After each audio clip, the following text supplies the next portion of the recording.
What's up, everybody? Rant Rich here, back with another one. Wanted to talk and recap UFC 247. Everybody's talking about it. Everybody's talking about the poor judging. I wanted to give my 2 cents on that main event.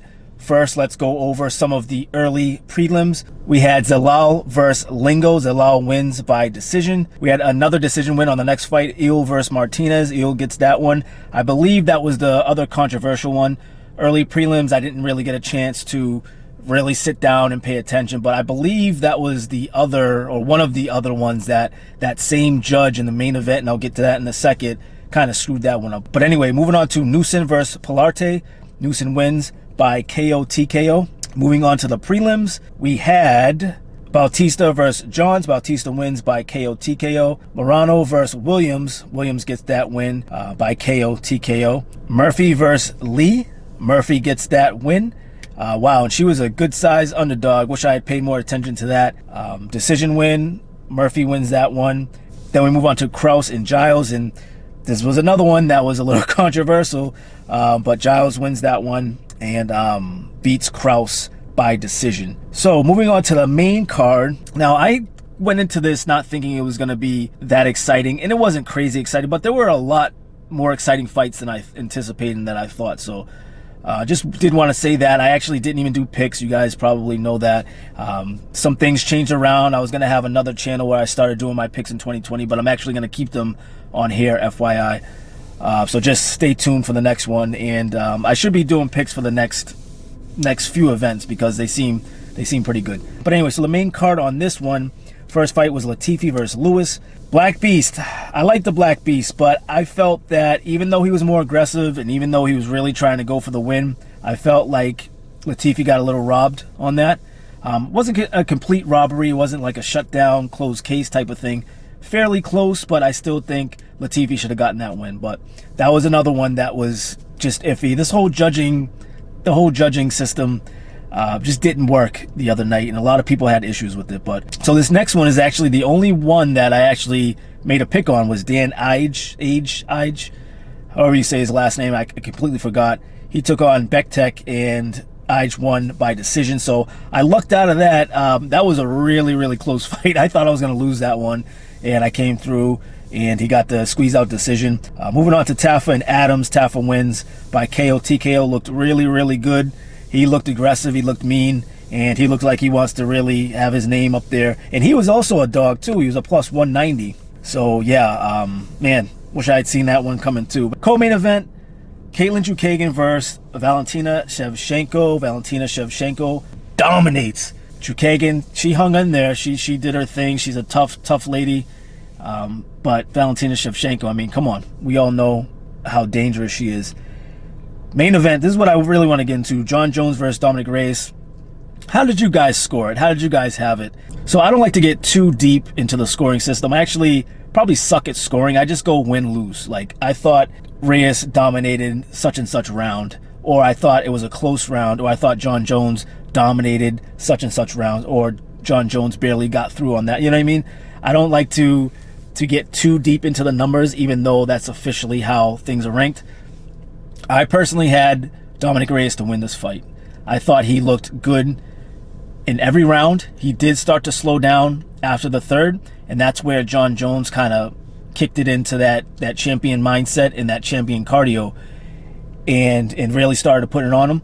But I felt that Reyes won hands down. It wasn't even like close enough where earlier I was speaking about you could have given it to either one. I thought every round except for the fifth, and probably more than likely even the fourth, but those first 3 rounds, I thought he took it, especially the first round.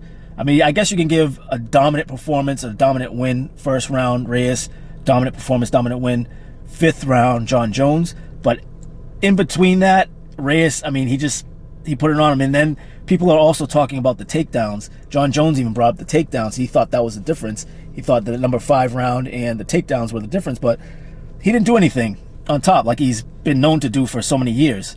He didn't do anything. Dominick Reyes got in there. He was striking more. He was faster. He was obviously connecting more. Great takedown defense. He proved that. He didn't shoot for any takedowns, so we don't really know that. We know he's a stand-up guy, a dominant KO type of fighter. And Jon Jones didn't look like the old Jon Jones, but very, very sluggish, very slow, getting hit more, it seems like, than he usually does. No elbows, no knees. The agility just, it seemed off. And at first, I thought it was kind of like a ploy just to get Reyes a little tired. And then once he started kicking it up in the second and then to the third, I was like, oh, okay, so this was his plan. You know, his camp is very smart. They're very strategic, so I figured that's what they were going to do. But he never really kicked it into that high gear, and I thought Dominick Reyes, at least, especially, let's say, in the first 3 rounds, anybody watching, I think, that was closed. That was a definite. And then into the 4th, you could debate it. I still think Jon Jones had the upper hand in that. And then the 5th, for sure, Dominick Reyes he got some licks in there too. I think people are downplaying the 5th round for Dominick Reyes too, but Jon Jones definitely was a superior fighter in that one. Add them all together. I mean, let's take a look officially at the stats. Besides those takedowns, which I don't feel should count for much because he really didn't do anything. But let's go into the striking, because that's what most of this was. Striking. 107 total strikes for Jon Jones, 119 total strikes for Dominick Reyes. Okay, those are numbers. Let's go to significant strikes. Most of those of Jon Jones, 104 of those were significant, and 116 of those were significant for Dominick Reyes. I mean, they have Reyes getting taken down 2 times, but he popped back up. That was the thing. And then also, too, there was a little controversy between a slip and a knockdown. Dominick Reyes knocking down, or at least staggering, Jon Jones at one point. I don't really remember that. That's another talk that's going around. I don't know. I really think that Jon Jones should have lost. The whole time before they made the call and the fight was over, I'm like, wow. I was like, I can't believe it. All this time, Jon Jones is actually going to lose his belt. And then I thought right away, instant rematch. It's Jon Jones. I mean, come on. He's going to get a rematch. Take a few months off, 4 or 5 months into 2020. They'll fight again, for sure. He deserves it, too.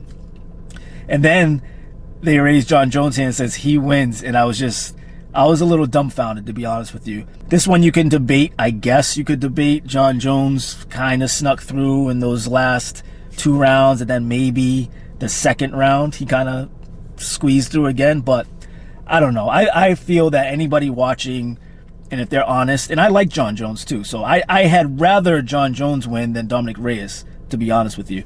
I like what Jon Jones has done over the years. Legacy, for sure. Some people call him the GOAT, the ride that he's been on for so long. Take all that. I like his fighting style. I like what he does in the octagon. So it's nothing against Jon Jones, but fair is fair. I like to look at these fights, especially when I'm making picks, and I'm giving my picks to you guys, and you guys are listening to me. I like to take every fight that I see seriously and see how that fighter looked the last time they fought. See what they did, what they didn't do. So in my head, it's going to be a little spot on Jon Jones because I know he really didn't do enough to win this fight, but yet he's still the champion. Also with that, I think that Dominick Reyes deserves an instant rematch. I don't think that he needs to climb up. You know, you hear all sorts of different things after these types of fights. I don't think he needs to climb back up and fight 2 or 3 more guys to get to Jon Jones again. No way. That's ridiculous. Everybody knows. At the very least, it was close. At the very, very least, you can say, maybe you just say, oh, no, Jon Jones, no, he won. Okay, it was at least close enough to Reyes. He should get another fight right away. You know what I mean? I don't think they should wait a year. As long as everybody's healthy, go right into it. Training camp, like I said, 4 or 5 months away maybe. Later on this year, 2020, they should fight again. So that's my opinion. Let me know what you guys think down below in the comments, of course, as always. And that's all I got for you. Stay tuned. More Picks with Rich coming up, more DraftKings, all that good stuff. I'll let you guys know. You guys will see my videos as they post. Remember to subscribe to this channel. Hit that bell so you'll be notified every time that I upload a new video. So that's all I got. Rant Rich here, signing out from sunny SoCal. I'm out of here. Latest.